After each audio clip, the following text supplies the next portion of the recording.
Beijing is not bluffing, it is ready to follow in the footsteps of Moscow. Yes, China will fight over Taiwan. The United States has long ignored Moscow's warnings about Ukraine, writes 1945.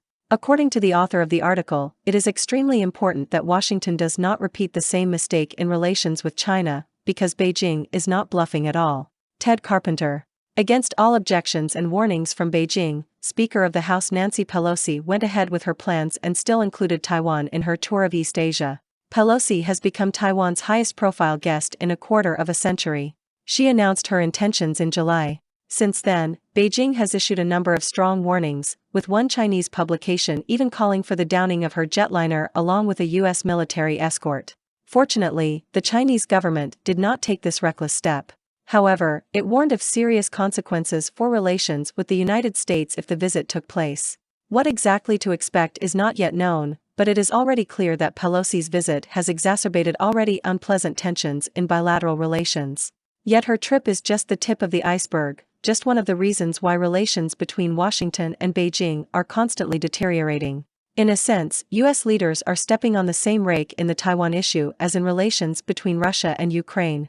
Taiwan is a vital interest for China, just like Ukraine is for Russia. Vladimir Putin's government has warned for 10 years that it will not allow Kyiv to join NATO or become a U.S. ally. The warnings reached a climax in late 2021, when the Kremlin demanded written security guarantees from the United States and NATO that Ukraine would not join the North Atlantic Alliance, that the West would not deploy troops and weapons there, and that the United States would reduce its military presence in other Eastern European countries that already joined NATO. Putin backed up his warning by moving 200,000 troops to the Ukrainian border. As many as 4 U.S. administrations in a row have ignored Moscow's increasingly harsh warnings, and here we are reaping tragic results. Therefore, it is imperative that Washington does not make the same mistake about the Chinese warnings.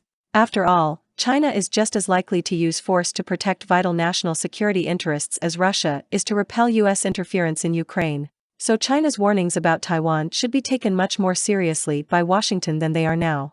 The crisis has been building since 2016, when the Taiwanese stunned Beijing by electing Tsai Ing-wen of the Democratic Progressive Party, DPP, for president. So the Party for Independence for the first time stood at the helm of the country. Previously, PRC leaders had worked with predecessor Kai Ma-ing-jeou of the more moderate Kuomintang Party and established extensive bilateral economic ties. Beijing tried to convey to the Taiwanese that closer cooperation would bring significant benefits and pave the way for reunification under the PRC proposed one country, two systems scheme. However, the 2016 elections showed that this strategy had failed, and Tsai's re-election in 2020, after Beijing's brutal crackdown on Hong Kong, and the DPP's victory, even larger than in 2016, convincingly confirmed this. Although Tsai is by no means an outspoken proponent of independence, her administration is trying to push the boundaries of the island's de facto autonomy and raise its international profile. Pro-Taiwanese forces in the U.S. government are increasingly supporting it. In 2018, Congress passed the Taiwan Travel Act, repealing a 40-year-old policy and allowing senior U.S. officials to meet with Taiwanese counterparts. National Security Advisor John Bolton then met with Secretary General of the Taiwan National Security Council David Lee during his visit to Washington in May 2019. Congress has taken other measures to support the island, and this trend continues, with Taiwan supporters calling for even more decisive steps. Strategic and even military cooperation between Washington and Taipei is ongoing. The more explicit and substantial the United States supported Taiwan under Donald Trump's administration, the louder China's warnings that Washington's behavior was unacceptable sounded. Beijing has made no secret of its anger at the Bolton-Lee meeting, and the tone of protest has only intensified as more cabinet-level officials travel to the island. Another reason for dissatisfaction was the new supply of American weapons to Taipei. Beijing considered them to go beyond the defensive weapons provided for under the Taiwan Relations Act of 1979, when Washington severed diplomatic relations with Taipei in favor of Beijing. China's suspicions and annoyance have been deepened by the fact that the United States is building up its naval presence, and its ships are making provocative passages through the Taiwan Strait. With every escalation from the U.S., Chinese protests are getting louder. In November 2021, the Ministry of Defense categorically warned that attempts by Taiwanese leaders to achieve independence and outside interference in support of their ambitions would mean war.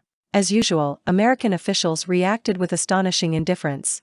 Pentagon spokesman John Kirby said the Pentagon sees no reason why the tension over Taiwan should lead to any kind of confrontation.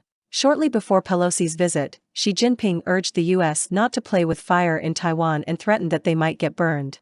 In theory, this was supposed to bring the United States out of their pompous complacency. China's increasingly confrontational course is reminiscent of Russia's consistent hardening of its position when Moscow demanded Western security guarantees on Ukraine in late 2021 and early 2022.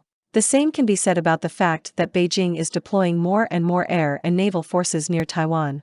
It is unlikely that China wants a war with the US, but just as Russia was ready to fight to repel a threat to vital interests in Ukraine, Beijing will follow the same course in Taiwan.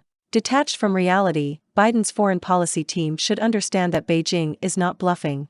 The administration has fundamentally mishandled the latest foreign policy crisis. She can't afford to miss another one.